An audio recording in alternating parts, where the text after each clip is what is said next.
Yaani kule nataka leo unafikia pale unacheza madufu sawa?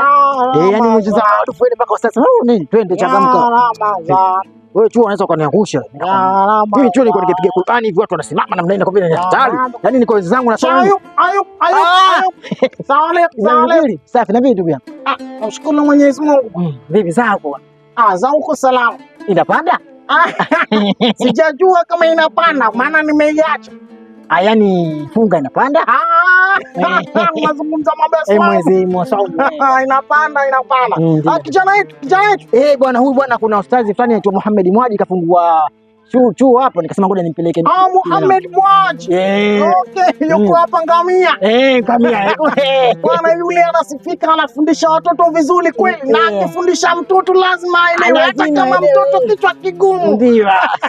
Bwana huyo umefanya jambo la hili sana. Yaani katika majambo ambayo yanampendeza Mwenyezi Mungu. Yaani wewe hapo ndo unafuata misingi kwa sababu tunaambiwa watoto wetu tuwapeleke madrasa wakajifunze dini, wakamjue Mungu, wajue kuswali. Hata kesho na kesho samahani lakini bahati mbaya umedondoka. Yaani Mwenyezi Mungu amekuchukua. Huyu anakusomea dua, anakulehemu, anakukumbuka ni jambo jema. Lakini unampeleka mtoto international Kiingereza akisaidii chochote bwana. Mwamkie Odo. Eti Odo. Mwamkie mjomba. Odo ni mamdogo. Umekosea umetiliza. Mwamkie anko. Namkie. Mwamkie kwa mkono pia kwa hiyo. Namkie mwanangu namkie. Toba ilai.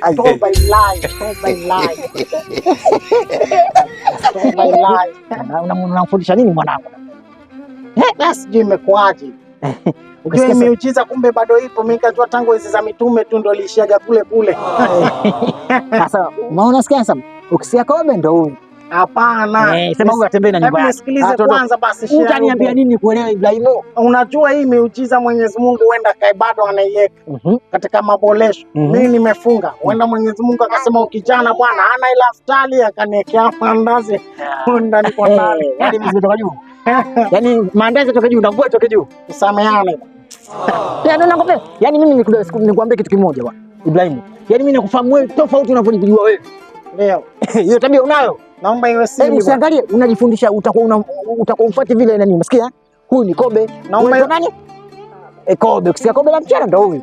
Sema kobe huyu atembea na nyumba yake. Naomba iwe siri bwana. Hamna siri, sinaga siri. Aibu hii. Ule naye mwambia bwana mandazi yabonyeze kidogo yabonye. Tafanyaje? Sasa hapo bora tu niipige kabisa maana hii ndio inafanya.